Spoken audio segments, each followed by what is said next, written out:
Welcome to Immigrant Housing, the web and mobile app for immigrant and refugee housing and cost of living benefits management.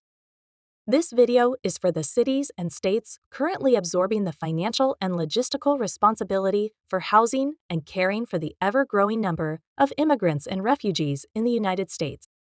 States like Massachusetts, which has recently declared a state of emergency over the number of immigrants and refugees arriving there. Or New York City, which has been very vocal about the financial and logistical crisis of trying to house and care for all the immigrants and refugees in the city and state. Or Illinois Governor Pritzker, who has issued a disaster proclamation to unlock more resources over the number of immigrants and refugees. Or California is overwhelmed with the hundreds of thousands of immigrants and refugees in their care.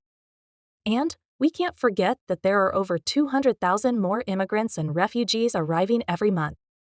And these are just a few examples. The time for a proactive solution is now, and that solution is the Immigrant Housing Benefits Management Platform. Here are a few of the primary features offered by the Immigrant Housing Platform. Cut your per-person per-day housing costs by 50 to 70% or more. Cut your caseworker administration time significantly. Centralized administration and payment processing for housing and cost of living benefits. Tap to pay and/or physical debit card powered cost of living accounts. Our platform banks the unbanked. Allow immigrants and refugees the ability to self-select their preferred housing from the listings on the Immigrant Housing app and request approval from their caseworker. Caseworkers can communicate and collaborate across departments and agencies, and communicate internally with the immigrants and refugees on their roster. Those are just a few of the primary features available.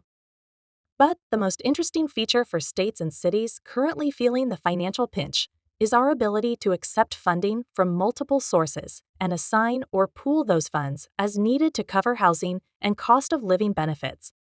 The best case scenario for multiple funding sources would be for the federal government to provide all the funds necessary to cover the housing costs for the immigrants and refugees, and for the states and/or cities to fund the cost of living benefits. This scenario spreads the cost of housing and cost of living benefits across multiple sources, so no single agency, department, or jurisdiction is responsible for 100% of the financial burden. Now is the time to take charge of your immigrant and refugee housing and benefits management and significantly cut your costs. Immigrant Housing is here to help you make that happen. If you would like more information or to schedule a demo, please send us an email to hello@immigranthousing.com.